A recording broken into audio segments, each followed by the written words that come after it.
Hi, I'm Ruth Chandler, And I'm Liz Kettle. and we're co-authors of the book Fabric Embellishings, The Basics and Beyond. And today we're going to be working on discharge.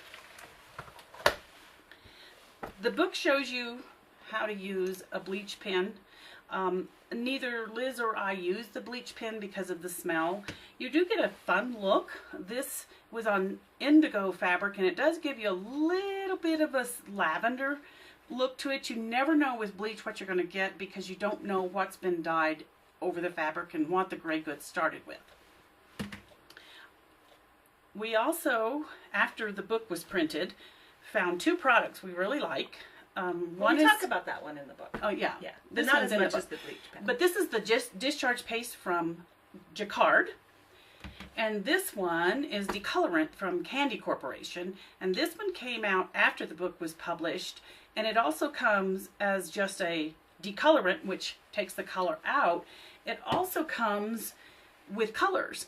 And not only does it come, really the better thing to say with this is it takes the color out and puts the color in, all in one step. And we've got all kinds of fun colors. I think they've got close to 50. Yep. We also have it in a spray, and this one is a metallic, and this one is a matte finish, and you can do either one. So Liz is going to show you how to do it with stamps. Yep. Let me talk a little bit about using rubber stamps. You can use rubber stamps, but my favorite stamps to use are these hand-carved Indian woodblock print stamps. And I use this one here to do an all-over woodblock print, and this is just with the plain decolorant, so it's only taking the color out, and it's giving me this beautiful creamy peachy pinky color underneath. And what kind of fabric is that? This is 100% cotton, Okay. and we found it works best on cotton. Yes, it does. It's a little bit on silk, but better on cotton. And this one is this great bird stamp, and here I did it with white, just the clear decolorant, and here I did it with dark red that went in, so it gave me this brick color.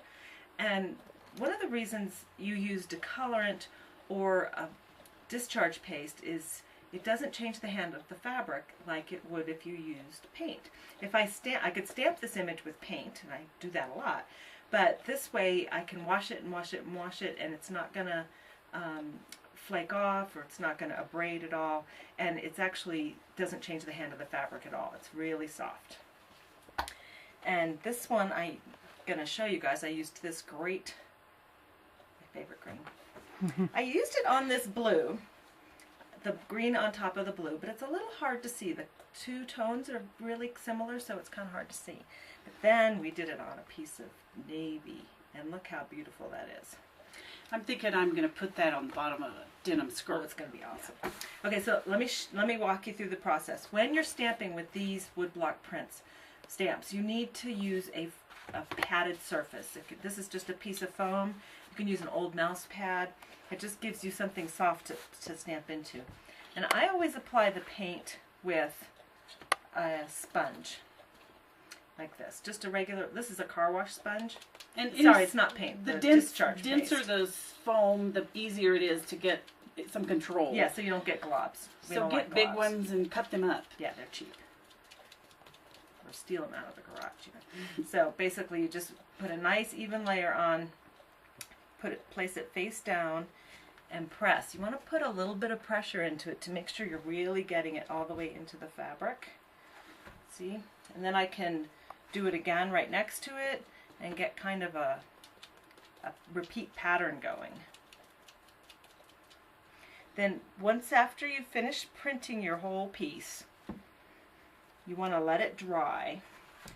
Ruth and I are not very good at letting things dry, so we tend to use the heat gun a little bit, but you don't want to overheat it too fast. And you do want let me show you on this one, it's a little bit better. You want to see a little bit of the discharge paste coming through to the back. That ensures that you really penetrated the fabric. That will not happen though until after you've washed it and pressed it. Once it's pressed, then the heat is what activates it.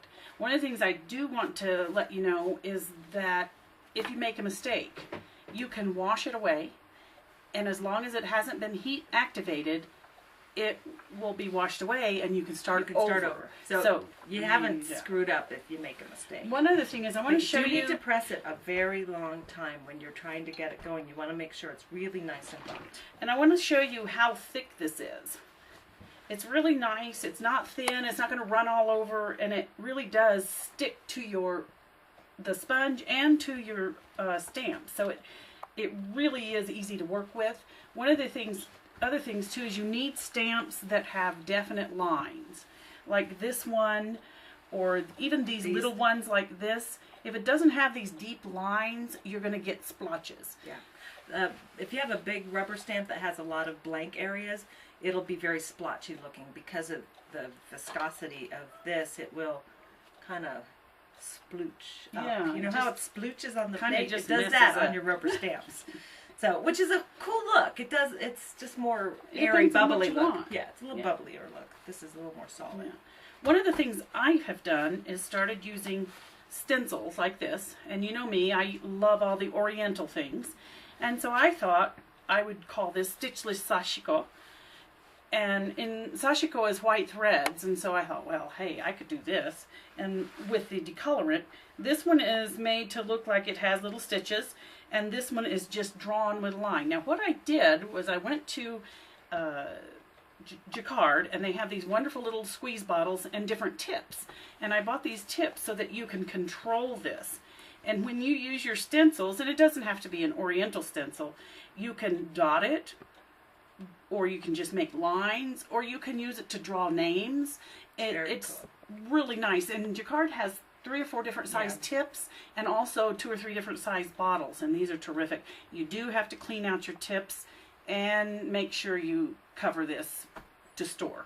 What's nice about the viscosity of the decolorant is when you do it like this, you know, if you're holding it up to dry it because you're in a hurry, it doesn't drip, it doesn't run. And the Jacquard discharge paste is the same way. It's nice and thick, so it stays right where you put it. It's not running all over the place. And we have not tried the discharge paste in one of these bottles, but I'm sure they work would about the same. Yeah. One of the things I do with the stencils is spray it with the 505 spray and fix on one side, and then when you lay it down on your fabric, not only does it not move, it keeps the decolorant from sliding under the stencil, and it just gives you a better look.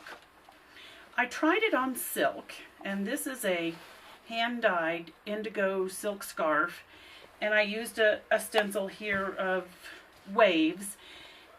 It didn't seem to do as well on the silk. I think you need to maybe do a little thicker and probably wait a little bit longer. Yeah. But you know, it could be partly the indigo too. We don't know how they're going to react, so we'll have to try it on another kind of silk. So too. I think I'll get a plain silk that hasn't been dyed and add some of the color to it and see how that works.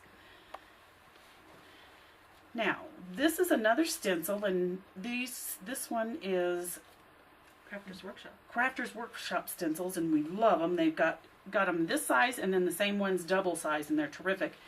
The spray decolorant that's metallic, we laid the stencil on it and sprayed, and this is what we got. Pretty cool, huh? It looks pretty awesome.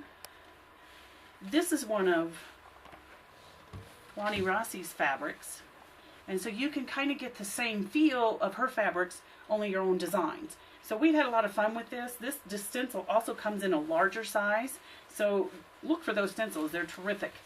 Is that everything we have here? Yeah, I think so. Yeah, so we told them everything they need to know. I don't know. I just would love for you guys to go play. Is really awesome. I love being able to put the color in as I'm taking the color out, but the Jacquard discharge paste works exactly the same way, and it's really a good product too. Yeah, so. And we haven't added color to that discharge paste, so yeah, I don't know. We'll have to try that next. We may try that next. Have fun playing with discharge. And we can't wait to see your photos.